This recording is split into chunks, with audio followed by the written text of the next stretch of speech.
Bienvenidas, queridas amigas y amigos, a Actualidad con Alexis Ortiz por Bienvenidos Venezolanos TV, esta televisora digital que procura que todos nos comuniquemos con los venezolanos exitosos, con los venezolanos provechosos, con todos los que están haciendo algo bueno por ellos, por el país y por la humanidad.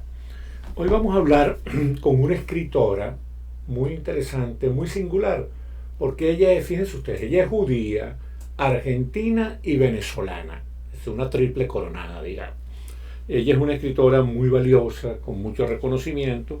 En este libro de Comus Editorial, el editor es Luis Alejandro Ordóñez, ella tiene un cuento, el libro se llama Con la urgencia del instante.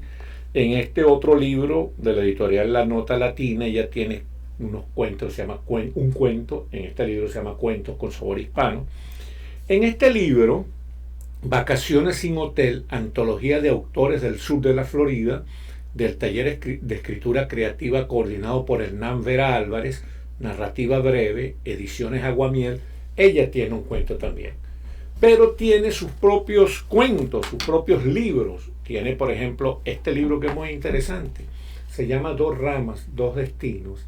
Y es muy interesante porque ella nos va a contar, y lo va a hacer durante el programa, el reencuentro con su familia judía aquí en los Estados Unidos. Muy, muy interesante, muy llamativo, incluso muy conmovedor la historia que cuenta este libro. Dos ramas, dos destinos, Claudia Plengler Starosta, Oscar Tolman, editores. Y en este libro, es un libro de cuentos y relatos breves, Fugaz se llama, de ediciones Aguamiel, narrativa breve.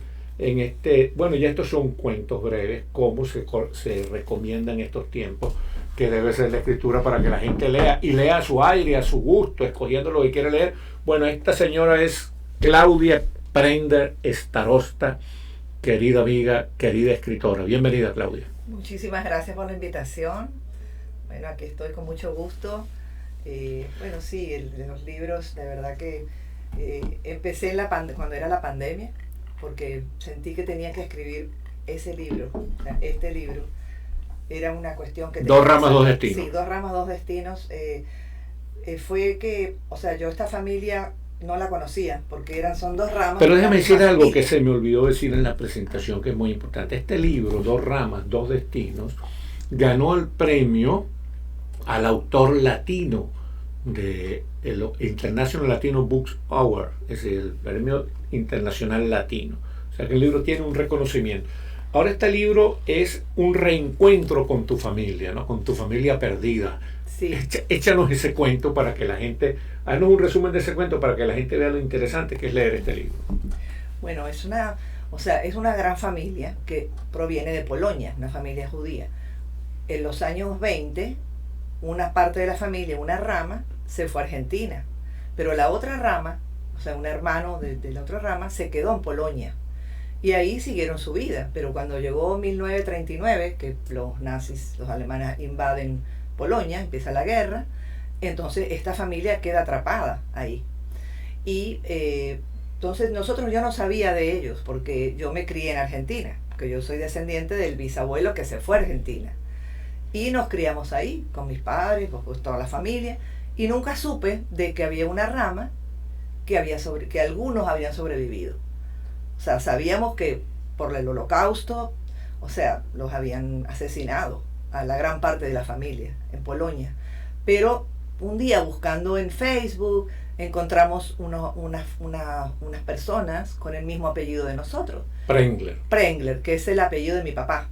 Y entonces dijimos, oye, pero qué raro, estos no son los Plengler que nosotros conocemos, son otras caras con nombres americanos. Entonces nos pusimos a investigar. Y cuando tú dices nos pusimos, ¿quiénes se pusieron? Mi hermana y yo, y todo, del lado de la familia Plengler de Argentina, nos pusimos a investigar y nos dimos cuenta que sí, que ellos eran descendientes de los sobrevivientes que habían estado en Polonia. Entonces nos fuimos a conocer. Perdona que te interrumpa, es importante que cuando Claudia dice los sobrevivientes, recuerden los sobrevivientes del Holocausto, o sea, la matanza de judíos indiscriminada y bárbara de los nazis alemanes, de Hitler y su pandilla. Exacto. Entonces, cuando yo veo eso, yo digo, bueno, yo tengo que ir a conocerlos, porque si algunos sobrevivieron, yo tengo que ir, o sea, no puedo no ir. Entonces me fui, yo estaba en Venezuela cuando me enteré. Ya tú estabas viviendo en Yo Venezuela. estaba en Venezuela y varios años, viví como 40 años en Venezuela. O sea, yo nací en Argentina, pero me fui jovencita a Venezuela. Y después me vine a Estados Unidos en el 2009. Y ahí fue que tuve la oportunidad, más adelante, una vez que me instalé, tú sabes, como una emigra, llega a un país, una vez que ya estaba instalada, dije, ¿sabes qué? Yo voy a ir a conocerlos. Y me fui a Dallas, porque los sobrevivientes se fueron a Dallas. Y dije, agarré mis cosas y dije, yo me voy a conocerlos porque yo quería que ellos me contaran sus testimonios de cómo sobrevivieron, pero de su boca. No que me lo contara otro, que me lo contaran ellos. Y me fui para allá. Y entonces ahí empezó el descubrimiento de ellos, de esta familia. Y me invitaron a quedarme en la casa de uno de ellos. Me quedé en la casa de uno que se llama Aarón, que era el menor de 10 hermanos, de los cuales 5 nada más se salvaron. O sea, ese Amarón debe ser judío, ¿no? Sí, Aaroncito. Él tenía 82 años cuando yo fui a su casa. Claro. Pero él tenía de los 7 a los 15 cuando pasó lo del Holocausto. Y ahí nos cuentan... ¿Y él estuvo en el campo de concentración? No, lo diferente de esta historia es que los que sobrevivieron no estuvieron en campo de concentración, sino que estuvieron escondidos por unas familias católicas polacas, claro, que eran amistades de ellos y los escondieron, les hicieron unos huecos debajo de la tierra, ellos estuvieron un tiempo ahí, estuvieron en otro escondite, varios escondites, porque tenían que ir cambiando, porque era un riesgo para la familia católica polaca esconder a los judíos. Si los descubrían, los mataban también a ellos, a toda su familia, y quemaban la casa. Entonces, de verdad que ellos toda la vida le agradecieron a estas familias la ayuda que le dieron. Y la mayoría de las familias, los que llevaron a los campos de concentración, esos no volvió nadie. O sea, los otros 5 hermanos, con las esposas, con los niños, con los abuelos, toda esa gente no volvió. Porque ellos se los llevaron a Treblinka directamente. El pueblo de ellos, que se llama Lukov, quedaba muy cerca de la vía del tren que iba directo a Treblinka, que era el que estaba más cercano. O sea, que de ellos no volvió nadie. Pero estos que se escondieron, que era el papá, la mamá, 3 hermanos, y después estaba había uno de los hermanos que tenía esposa y 5 niños chiquitos. Los demás hermanos, los otros 3, eran solteros.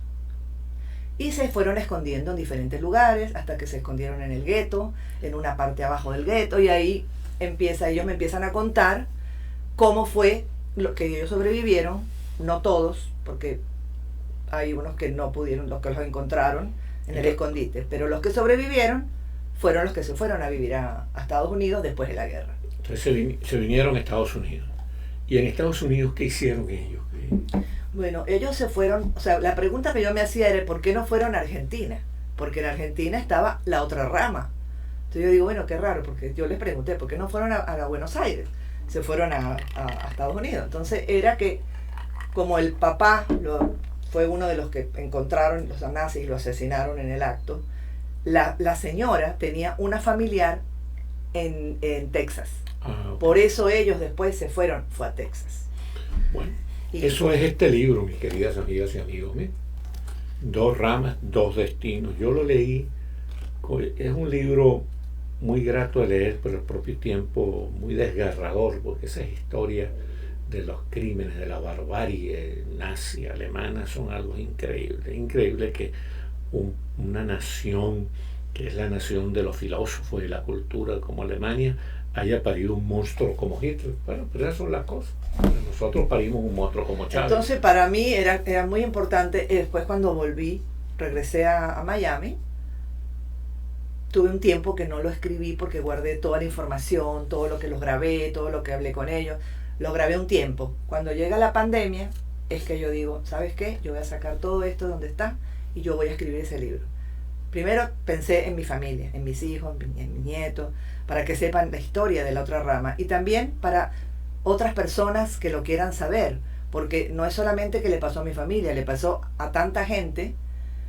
Y no solamente en el Holocausto, también por otras guerras las familias se han separado y se han tenido que volver a unir después de 70 años, como pasó con esta familia. Y se mantiene el contacto de ustedes, ¿no? Sí, mantenemos el contacto. Incluso hay un descendiente de ellos que se mudó a Miami y sí estamos en bastante contacto, siempre hablando. Si son las fiestas judías, yo lo invito a mi casa para que esté con nosotros, no se sienta solo. Un lindo reencuentro familiar. Sí. Bueno, fíjense ustedes, queridas amigas mías, aquí tenemos otro libro de Claudia Prengler Starosta. El apellido Starosta es el apellido de su esposo, un judío venezolano, un judío maravilloso, como se decía del cantante, ¿no? Este señor es médico, un médico muy destacado y, bueno, ¿qué está haciendo? Su carrera aquí en Estados Unidos, pues como todos nosotros que tuvimos que dejar el país por el espanto que está viviendo Venezuela con la narcodictadura castrochavista. Pero este hombre está haciendo bien su trabajo aquí como médico y es otro de los venezolanos que nos llena de orgullo porque están haciendo las cosas bien. Bueno, este libro del cual vamos a hablar ahora, de Claudia Prengler Starosta, se llama Fugaz, cuentos, relatos y breves. Y el editor del libro, que se llama Hernán Vera Álvarez, fíjense cómo presenta el libro.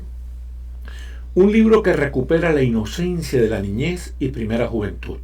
Claudia Starosta recuerda una vida trazada por distintas geografías y culturas. Lo hace con franqueza, valor y cierta melancolía. Fugaz es un buen compañero de viaje. Es un buen libro para leerlo en los viajes, dice Hernán Vera Álvarez. Y realmente Claudia ha tenido una vida bien trepidante, porque salió muy jovencita de Argentina, se fue para Venezuela, se casó con un muchacho judío venezolano, un médico, llevaron una vida de matrimonio realmente interesante, provechosa, linda. Ahora está, como todos nosotros, aquí refugiada en Estados Unidos. Y en este libro hay una cosa que me llama la atención, Claudia, es que veo que en esta foto, no es la foto en que ella se está montando en el avión para irse para Venezuela. Y es una foto que a mí me llamó la atención, porque la cara de ella es una cara, no sé cómo calificarla, pero como de disgusto. ¿Qué pasó en ese momento? ¿Por qué estabas así con esa cara de disgusto? Bueno, sí. Bueno, también quería decir que la editorial es Ediciones Aguamiel. Sí, ya lo dijimos. Okay. Sí. Entonces, este salió en 2023. Sí. Estaba así porque yo me estaba yendo de Buenos Aires. Estoy dejando toda la familia, tú sabes, los abuelos, los primos. Éramos una familia muy unida. Hasta un noviecito que estaba dejando ahí. Entonces, claro, no me quería ir, y menos a los 15 años. Tú no te quieres ir de ningún lado a los 15 años. Entonces, cuando estoy subiendo por esas escaleras que como antes se hacía, que subías por las escaleritas, ¿no? Entonces, alguien me sacó una foto y yo yo tenía esa cara porque estaba como un poco brava porque me estaba yendo, ¿no? Pero bueno, me tardó como un año o algo así adaptarme en Venezuela porque estoy llegando a un colegio nuevo, con amigos nuevos, me tienen que aceptar. No tenía nadie de familia, sino mis padres y mis hermanos. Estábamos nosotros, la familia nuclear, ¿no? Y pero me adapté muy bien. Mis padres también. Mis padres ya después decían, no, yo soy venezolano. O sea, al poco tiempo ya está. Éramos venezolanos, pero siempre con nuestro cariño para Argentina, claro, también, por supuesto. Entonces, bueno, uno se adapta, porque uno tiene que llegar a un país nuevo y tiene que adaptarse. Bien bueno que lo dijiste, porque mi mujer es argentina y que no vaya a pensar que tú dejaste de querer a Argentina. No, se puede querer mucho a Venezuela sin dejar de querer a Argentina. Sí, yo sí, pero lo que te digo es que tuve 40 años en Argentina, en Venezuela después. Sí. Entonces estudié en el colegio desde el tercer año de bachillerato, después estudié terapia del lenguaje, que aquí lo llaman Speech Language Pathology. Y después, bueno, me casé jovencita, como a los 23 años. ¿Dónde conociste a Simón? A Simón lo conocí porque yo era amiga de la hermana en el colegio, íbamos al mismo colegio. Okay. Entonces, él ya había terminado, porque él terminó jovencito el bachillerato, pero yo todavía seguía ahí, yo soy menor, por supuesto, ¿no? Y entonces, un día la hermana me dice, ay, Claudia, ven, vamos a salir, vamos a hacer algo. Y cuando la voy a conocer, estaba él ahí en la casa y empezamos a hablar. Y entre las experiencias que tuvieron, recuerdo que ustedes me comentaron que vivieron en Choroní, ¿fue? No, vivimos en San Francisco de Yare. En San Francisco de Yare. Vivimos un año ahí, porque él tenía que hacer la medicatura rural. Entonces vivíamos en una casa que nos dio el gobierno, Esto fue en los años 79, por ahí. 79. Sí, entonces estábamos ahí y él era, había un solo médico, que era él. Entonces la gente venía y bueno, estuvo muy agradable esa época y yo les daba terapia a los niños de la escuelita. Y ahí sí, entonces qué lindo, estábamos ¿vale? ahí. Y San Francisco de Ayala, ustedes saben que es el pueblo de los diablos de de los Ayala, diablos, no sí. se olviden de los diablos de Ayala. Diablos, vimos varias salidas de los diablos y después a él lo hicieron honorario, diablo honorario. Sí. Le dieron el título de diablo. Se equivocaron porque la diabla eras tú realmente. Sí. Mira, ¿y cuál es tu próximo libro? Cuéntanos antes de terminar, ¿cuál es tu próximo libro? Bueno, estoy pensando, tengo en mi mente un libro sobre la otra parte de mi familia, porque la parte de mi mamá, que era de Ucrania, judíos de Ucrania. ¿Cuál es el apellido de tu mamá? Chernik. Entonces, estoy pensando hacer el otro lado, pero me voy a dar un poquito de libertad para hacerlo más como una novela para poder ampliarme, ¿no? Porque este sí lo hice con todo, nombre y apellido. ¿De qué parte de Ucrania era tu madre? ¿Tu familia mis materna? abuelos eran cerca de Kiev, era un pueblo que se llamaban Topol. Entonces, oye, mira, ese libro va a llamar mucho la atención porque Ucrania está en el centro de la efervescencia de la noticia ahora. Bueno, mi Claudia querida, bueno, qué grato haber conversado contigo. Qué lindo que la gente vea cómo los venezolanos estamos echando para adelante. Muchísimas gracias. Muchísimas gracias a ti. Y gracias a ustedes, queridas amigas y amigos, por haber tenido la amabilidad de vernos y escucharnos aquí en Bienvenidos Venezolanos TV, en Actualidad con Alexis Ortiz. Nos vemos la próxima semana.